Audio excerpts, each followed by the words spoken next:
The world is living in a giant experiment right now. We're watching the scientific method at work in real time as researchers try to stem the spread of the coronavirus and find a vaccine that someday, soon, we all hope, can restore life back to normal. There have been fits and starts as scientists learn more about the virus and how it's transmitted, leading some people to be skeptical about any health advice they get.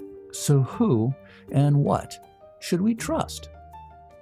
People should trust scientists because we search for truth. People should trust scientists as much as they trust other people. Scientists are people, but the work that scientists do is constantly under scrutiny. Just because you've earned a PhD or an MD or whatever doesn't give you any more right to trust. What it gives you is knowledge, and that you have a responsibility to share that knowledge in a way that is open, honest, and transparent. And that's what builds trust. You have to earn it. That leads us to our data point for this episode. According to a Pew Research Center survey, as of 2019, 35% of Americans, just a bit more than a third, reported a great deal of confidence in scientists to act in the public interest. That's up from 21% in 2016. Later, we'll hear more about the data and what it means from the Pew Research Center's Cary Funk. But first, we turn to France Córdova, the former director of the National Science Foundation. This independent federal agency was created by Congress in 1950 to promote the progress of science and support basic research. An astrophysicist, Córdova was also NASA's chief scientist, not only the first woman to hold the position, but also the youngest in history. So much of the public focuses on discovery and how science is going to influence their life. Scientists, of course, love the search. Does that explain maybe just a little bit of the dichotomy I think we sometimes feel between scientists and the public? I have the view that actually people are quite fascinated by the approach that scientists take, and they're quite curious about it. I think many of the public television shows, for example, and books about science are very, very attractive to people and can help bring them into science and even become scientists themselves. I don't really take a dim view of things concerning trust. I think trust has to start with the scientists themselves. They have to really be truthful about their explorations, about what they discover. They have to try to be bias free and politically, free of politics and free of self-aggrandizement and just want to pursue the truth. You were president of one of the best engineering schools in the country and have been involved in education. But your role at the National Science Foundation and now your role with the Science Philanthropy Alliance is a little different. You're a bit more of a cheerleader. Would that be a correct way of saying some of this in terms of trying to let people understand the need and support for basic science in our society? Yeah, I think you always go back to your roots. And in high school, I was a cheerleader. So, so I think there are definitely a large group of people who like to cheer. And that's a very, very important thing to do. And of course, it demands a different kind of skill set. But there's a step beyond cheering that is just incredibly important to do what I call move the needle, to really make things change sociologically, culturally. There are many, many disparities that abound, and they affect science as well as every other field of endeavor. I think it's important for institutions like the National Science Foundations to allow all sorts of approaches to blossom and to encourage them. Scientific discovery comes through many, many different approaches. And by the way, I've heard a number of times that Isaac Newton did his greatest, most profound work during a pandemic. So crisis can also bring about the environment for making great discovery. You were the chief scientist at NASA, and that's pretty cool. What did you take from that role, and how did that guide your thinking in the broader scientific community? I really wanted to be a researcher, and that's it. I wanted to explore science deeply. So I was in particular attracted to the cosmos, and my goodness, I mean, there's just so many mysteries that it offers. And so I was very, very focused on that, and I didn't want anything to take me away from that. And so when I was given the invitation to join NASA as its chief scientist, I asked various close friends and colleagues if it was a good idea. All my department heads around the country who knew me said, "Oh, what a bad idea. It'll take you out of your research," because they knew how engaged I was in that. But then I talked to some of my female colleagues, like a colleague who headed the history of science department at Penn State University, and my mother, who obviously knew me well. And people like that said, well, you can't talk about how important it is that women and underrepresented minorities go into science and then not take the opportunity to do something about that, to have a platform where you can be a role model for that and when you can actually affect changes in that. So I accepted because of that. So that was the real change for me, to thinking about the field of science, how I could bring that more out into the open. Do you think in general scientists do a good job of trying to explain what they do? I think there's much, much more attention to that today than there has been in the past. Today, things are so much more opened up. Authenticity is easy to detect. And when they detect authenticity and that a person's really going after the truth, the public can align with that. If there's one positive benefit of the pandemic, it's that because of the connectivity of everybody, the webinars, the conferences, there's much more inviting the public in to hear about not only what's being discovered, but how it's being discovered and answering the public's questions. I think things are really changing, and they're changing rapidly in the direction of more access of the public to science. Science requires a process and evidence and a set of values to guide us. As France Córdova says, there's a responsibility of the public to critically assess the information they're hearing and seeing, but it also requires trust from the public towards those who practice science. Ira Flato, who hosts the public radio program Science Friday, says that trust is often challenging to build.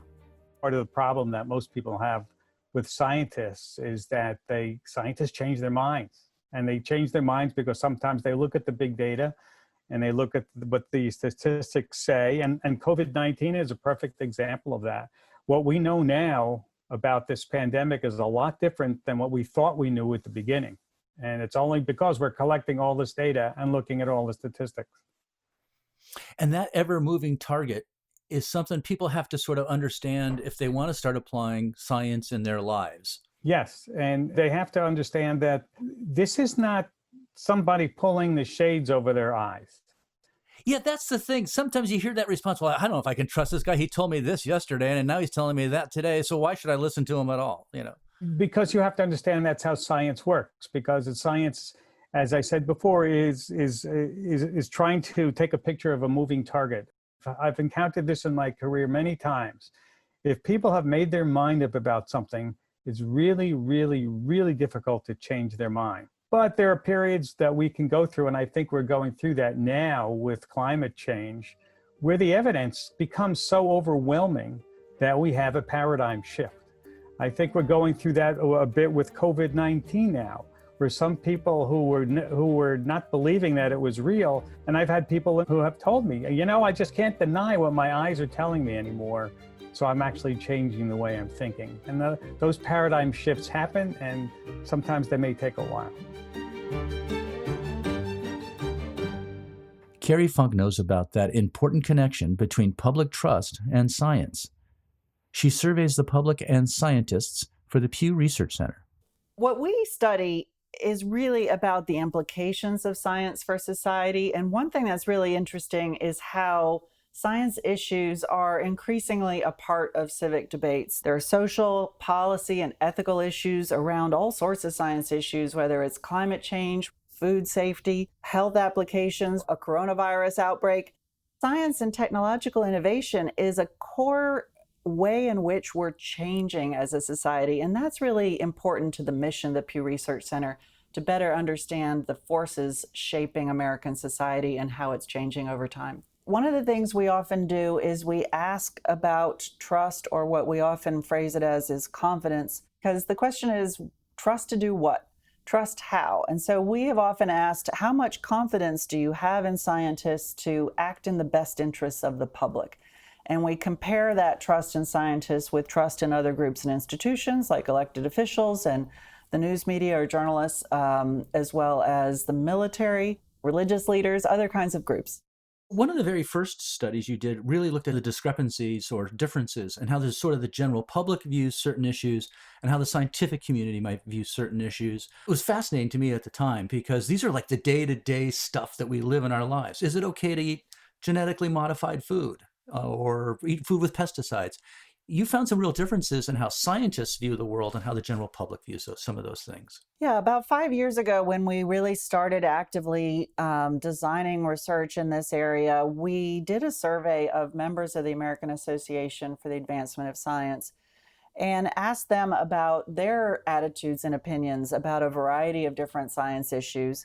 And what was so interesting was to see the gaps or the differences between what these members of the science community thought and what the general public thought, particularly wide differences on issues like climate change or the safety of GM foods, on the benefits of childhood vaccines.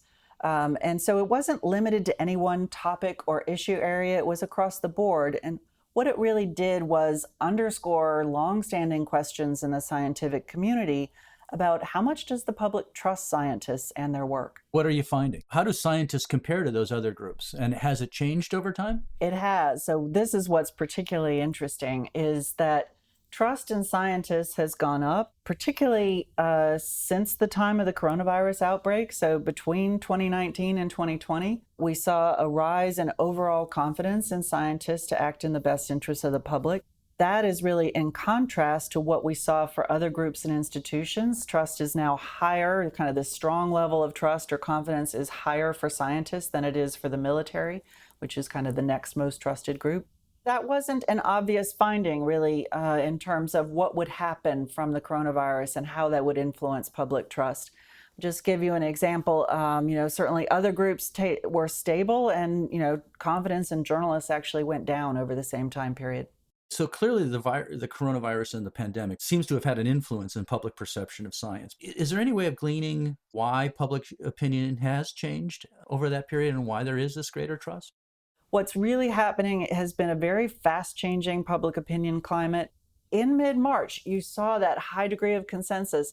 At that point, what we saw was really strong public consensus among Americans to take unprecedented measures, to close down K through 12 schools, to close down most businesses. And just 4 to 6 weeks later, what we have started to see is more and more political divisions over the need for restrictions, the need to lift restrictions, the idea of wearing masks, and other kinds of activities to try to mitigate the effects of the disease. So I think one of the things that the data are suggesting is that scientists and public health recommendations to mitigate the effects of the disease are kind of being closely tied with people's views about government handling of the outbreak. What has happened over time is that it's become more political, and that has been the dominant theme through April, May, June. And the truth is, with public opinion, it is a little measure of a spot in time. We don't know how things are going to keep playing out. We certainly have our eyes on how people's experience with the disease where they live is influencing how they see it and the threat to public health.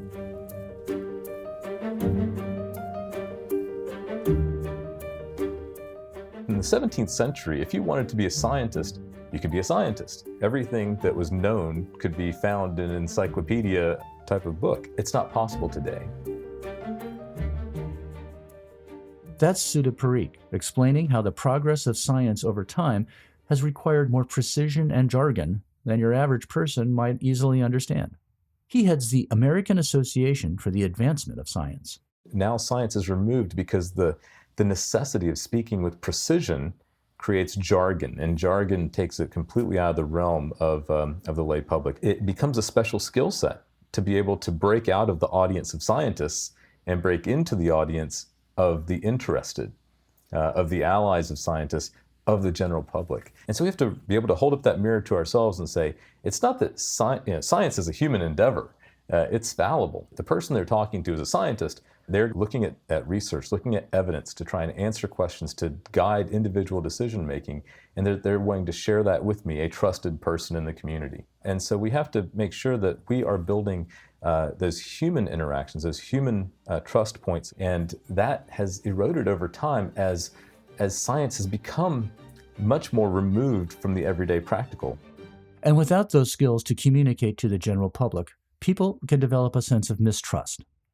We turn back to Cary Funk to explain how the Pew Research Center's data show what the public says scientists might do to counter skepticism. Dr. Anthony Fauci, who's been central in all of this, and others have talked about a concern that they have, that they see sort of a bias against expertise among some segments in society, just a skepticism. Have you been able to probe that skepticism at all? I mean, that's like, I guess that's the subset of distrust that when in the trust question. And what's behind that? It's been a long-standing question in the scientific community about whether some people are kind of more anti-science, whether there's a particular segment that is kind of in opposition to kind of scientific consensus. We haven't really seen that in our data, particularly if you look across issues. What we tend to see there is that there are groups of people who think differently around climate issues or around vaccine issues or food issues, but they're not the same people across all those issues. So it's not like there's a single segment that tends to be saying things consistently in that direction. One thing we've done over time is to kind of break down how you think about scientists in terms of particular groups, because scientist is a very broad category. So maybe how you're thinking about a medical doctor is different than how you're thinking about an environmental scientist or how you're thinking about a food scientist. So we actually asked people about scientists in all of those categories. We looked at people who were practitioners as well as people who were research scientists and asked the public what they thought about them. And what you get there is a very rich view of trust. And kind of what we often see is that trust is multidimensional. How people think about the competence of scientists is different than how they think about the potential sources of mistrust. When it came to the idea of mistrust, what we ended up seeing was a lot of what we called skepticism around public confidence that you could count on scientists to act with transparency or accountability if they did make a mistake. People told us that if they heard that the data was publicly available, that would increase their trust. If they heard that there was a kind of third party, an independent review of that data, that would increase their trust. During this pandemic, we're sort of seeing the scientific process unfold before our eyes, right? You know, science is not linear, right? They think they have a conclusion. Well, then 2 weeks later, new science comes in and looks at it and says, no, maybe we weren't quite right there. That's not unusual in the scientific world. Are you going to be able to capture in maybe some future polling how people view the scientific process? We're very interested in how people see the scientific process. We have been learning all sorts of information we didn't know, including the idea that there is such a thing as coronavirus. There's lots of details behind that we're being exposed to that we didn't know before. When we ask people how much of a role should public opinion play in science-related policy issues, we saw that go down over time. Perhaps because people are kind of seeing some of the complexity of science as well. As we noted when we began, the complexity of science and the discovery process is playing out in real time for all of us during the coronavirus pandemic. In our next episode, we'll look at the future of scientific discovery and how scientists are talking about other challenges in society today. Well, I think science is set up in an objective way in so much as any human endeavor can be objective. The things I find interesting are people's ingenuity and perseverance to really work together to get something done that will actually help people. Thank you for listening. For the Pew Charitable Trusts, I'm Dan LeDuc, and this is After the Fact. To learn more about this season, please visit pewtrust.org/afterthefact.